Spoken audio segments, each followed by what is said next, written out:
porte-parole du président de la République Ismaïla Madior Fall voilà ku mel ni comme tey jii nga xam ne sax mun nañu wax ne le divorce est prononcé Mimi Touré même maître Oumar Youm tant de personnalités politiques de l'APR nga xam ne artu nañ si ne mandat bi président de la République moo nekk son second et dernier mandat finalement. xam nga ñoom seen parole yi foo leen koy ranger. xam nga même nos opposants muy Ousmane Sonko di Barthélémy Diaz dégg nga leen ñoom ci seen bopp ñu expliquer la constitution. ñoom seen parole du Bible et du Torah am na droit wax lu ñu xalaat. waa léegi parole kan mooy Bible bu président Macky Sall. mais le président de la République. Le président n'est pas le gars, n'est pas un membre du Conseil constitutionnel. Mais c'est une institution. Oui, mais sa mission n'est pas de définir, de lire la Constitution. Sa mission n'est pas de lire la Constitution. Conseil constitutionnel rek moo mën a wax ci Constitution. Am na wala amul? Je te donne un exemple. Président Macky Sall toogu fi woon ne sama mandat bi damaa bëgg ñu wàññi ko. Qui l'a obligé à le faire? Personne. C'était sa volonté. Pour moi, c'est peut-être que c'est quelque chose qui est possible. Mais la Constitution est claire. Nul ne peut faire voilà 2 mandats consécutifs. Mais c'est quoi un mandat? C'est quoi un mandat? C'est une durée de 5 ans dans la nouvelle Constitution. Mais on n'a rien précisé. On n'a rien précisé ci lan. amul fi benn yoon fi ñu ci dugal 5 ans. Tu sais, xam nga texte boo ciy bind. Texte boo koy bind.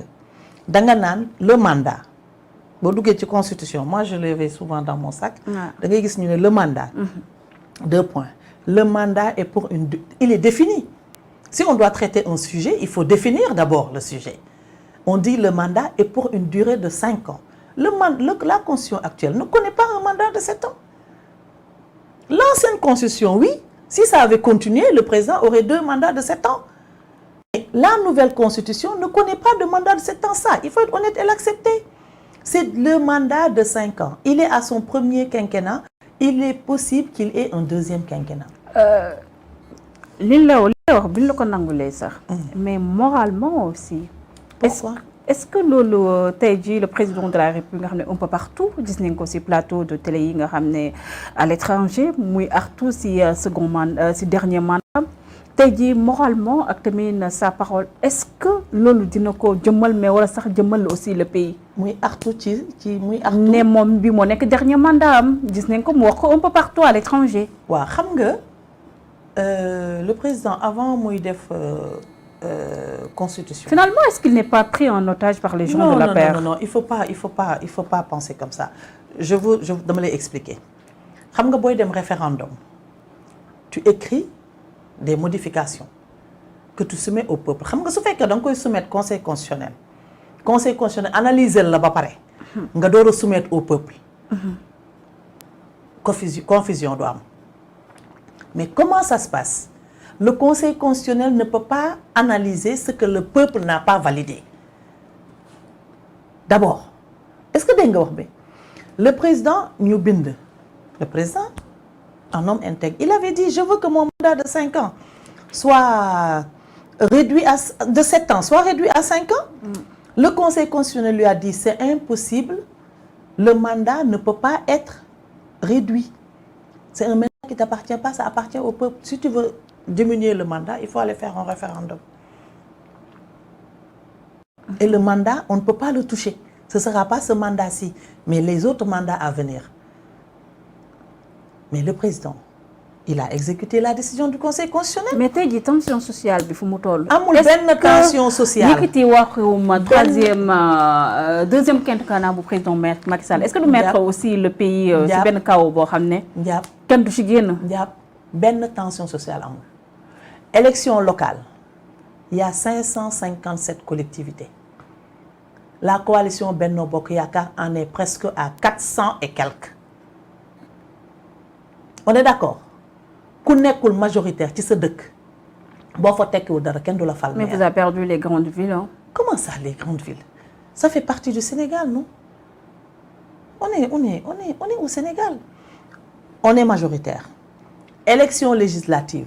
Foofu moom da ngeen a daanu ba xalangu. Mais non daanuñu nu ñu daanoo. 100 et quelques députés 120 députés léegi ngeen ñëw n'est que dos à dos avec l'opposition. Mais c'est un choix du peuple, peut-être que c'est le peuple qui veut. Donc finalement, tu sais, troisième mandat, lolo doko analyser.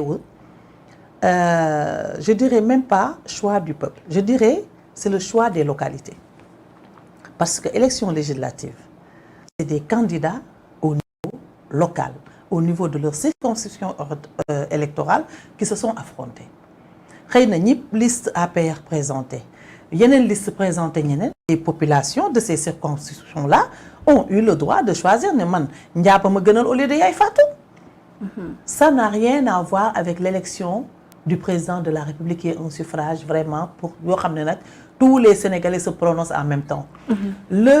La coalition Benno Bokk Yaakaar malgré coow li muy bëri assemblée il y a eu 3 coalitions ou 4 je sais plus. Il y a la coalition Benno Bokk Yaakaar, il y a Wallu Sénégal, il y a Yewwi Askan Wi et il y a les serviteurs, je crois, n'est-ce pas? Et aussi il y a Aar Sénégal, je crois, avec Thierno Alassane.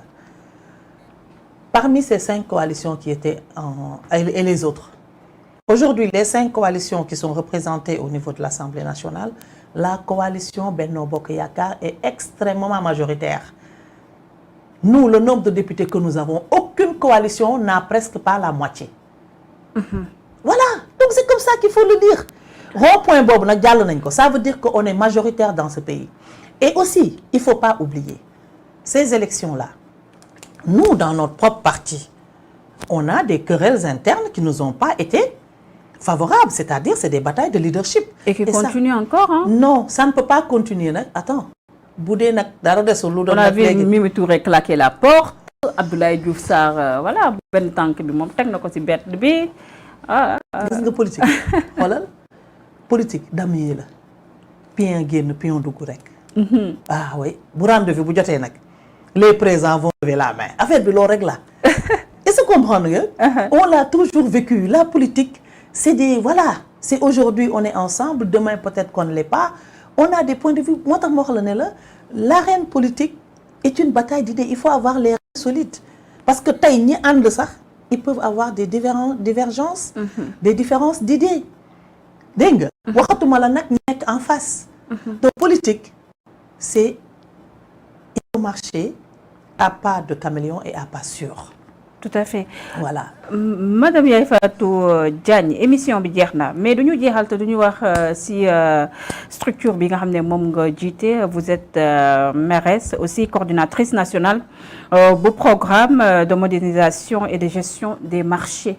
Boobu structure lallo undu ak tamit ban liggéey lay def par rapport ak li nga xamné ñel na walum yoy les marchés publics. Voilà. Donc, le programme de modernisation et de gestion des marchés, moi, le Promogem, bi nga xamanteni man may coordonnateur bi président Macky Sall bi mi ñëw au pouvoir dans son projet de société, il a toujours théorisé sur la modernisation des marchés. Parce qu'il dit que si on veut suñu bëggé suñu réew man dama ñëw président Macky Sall pour fas yéene yóbbu Sénégal à l'émergence.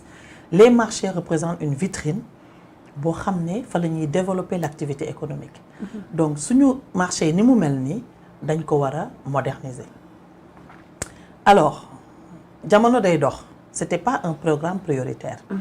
muy avancer selon li muy am ci budget état, selon nos capacités, selon les possibilités di ci avancer.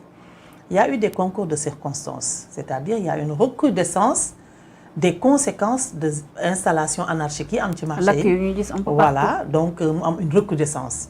Le président a dit non, ça il faut vraiment qu'on le prenne en charge. Il a réévalué ses propositions. Gis ne non seulement dañu war a moderniser les infrastructures, mais dañu war a moderniser le mode de gestion. Parce que ni ñuy gérer suñu établissement marchand buñ ci delluwaatee bu ñu moderniser delluwaat ci lu bàyyi ci mode de gestion bi noonu dafay dans quelques années dinañu delloowaat les mêmes causes produisant les mêmes effets dinañu delluwaat ci les mêmes problèmes. Pour éradiquer ça de façon définitive, il faut une structure autonome qui se charge de moderniser les infrastructures et aussi d'assurer la gestion, c'est-à-dire l'entretien des marchés, l'organisation des marchés et la sécurité dans les établissements marchands. Donc, programme boobu lañ ñu confié y a... Vous en êtes où en termes de réalisation? Alors, comme que c'est des constructions, nous avons des chantiers qui vont démarrer, qui sont en construction. Donc, on est en train de faire la cartographie des marchés pour les catégoriser, des plus urgents aux moins urgents. Donc, d'évaluer tout ce système. Et comme on dit, l'agence, président de FCOTEC, pour que l'agence puisse développer des partenariats publics-privés, c'est devenu un projet d'urgence. L'État ne peut pas tout financer. Donc, il faut qu'on développe des partenariats publics-privés, qu'on cherche d'autres financements pour pouvoir atteindre les objectifs que le président Macky Sall nous a fixés. Inch'Allah, sous peu, ce que nous souhaitons, c'est que dans les plus brefs délais, que les Sénégalais voient la matérialisation de la vision du président en termes de modernisation des marchés. Lan mooy marché moderne du marché bu ñu rectifié, mais c'est un marché avec toutes les commodité de modernité. Parce que les marchés dañu war a arrimer wu PAP 2A bi nga xam ne par exemple teg pour la sécurité alimentaire. Parce que tey jii yaa ngi may wax léegi le consommer, l'attente de l'autosuffisance alimentaire. Ah, exactement. Pour qu'on puisse déjà atteindre l'autosuffisance alimentaire, il faut que suñu producteurs yi pour ñu mën a augmenter seen production, il faut que seen milieu de distribution mu yokku. Donc si on a des marchés modernes partout dans ce pays où il y a des chambres froides pour accueillir les produits et que nit ñi mën a di conserver produits yi di ko consommer, là ça pousserait les producteurs et les investisseurs à venir investir pour impulser notre agriculture. Il y a un lien avec ça. Voilà, parce qu'aujourd'hui, si on augmente les productions alors que la capacité d'accueil ne répond pas, ça a des conséquences néfastes pour les investisseurs et les producteurs. Donc, loolu yëpp chaîne là. Donc, nous sommes le réceptacle nous sommes les marchés, sont les réceptacles de toute cette production. Donc, nous devons vraiment faire vite pour les moderniser. Et Inch'Allah, c'est les missions. Merci beaucoup, Yaye Fatou, d'avoir répondu présente à l'invitation. yaa nekkoon sama invité pour ce premier numéro de la semaine. waxtaan bi neexoon na amoon na solo. Le mot de la fin. Merci beaucoup Ndiap, may am mbégte trop si échange bi. Di ñaan Yàlla jàmm Sénégal. Parce que Sénégal réewu jàmm la, réewu teranga la. Ndiap tey boo gisee ñu tal toog fii tey di wax, c'est parce que dañu ci jàmm. Loolu yaakaar naa ko weddi nga xool tey Ukraine ak Russie. C'est des pays hyper développés. Manqué wuñu dara baanaka dañu amoon bay dundal àddina bi. Yaakaar naa tey ku ci ne sa carte de crédit réer na la. Xamatoo sax yaa ngi ne ngéej a mucc. Kon yàlla nañu yàlla musal ci fitna. Yàlla nañu yàlla musal ci tasaaroo. En tout cas li may wax mooy Sénégal am na njiit boo xam ne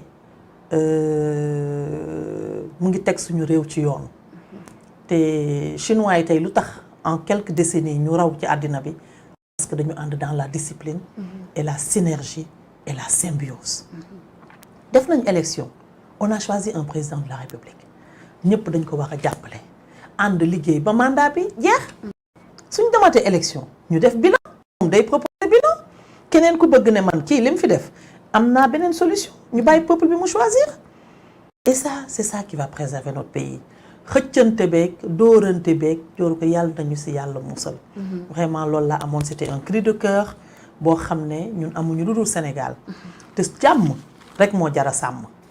man de loolu rek lay ñaan nañu bàyyi suñu xel te sàmm suñu jàmmi réew. kooku dafa nekk vraiment sama cri de cœur bu loolu di weesoo nag maa ngi jéggalu téléspectateurs yi bu dee wax naa fi loo xam ne lu jaaru xam ne matadiw doomu aadama la rek la. lépp loo xam ne wax naa ko fi lu baax yàlla na nekk njëriñu ñëpp. di nuyu waa Ngathie Nawde di nuyu waa département Guinguinéo di nuyu waa Kaolack di nuyu waa Sénégal. di leen jaajëfal di la remercier. Merci beaucoup. Merci aux internautes yi nga xam ne ñoo la ñu topp di ñu suivre suñu différentes plateformes. Merci à toute l'équipe technique bi nga xam ne moo permettre la réalisation de cette émission. On se donne rendez-vous Inch'Allah, beneen invité, yeneen thème fi nar a soulever. D'ici là, prenez soin de vous et restez en compagnie de nos programmes. Merci.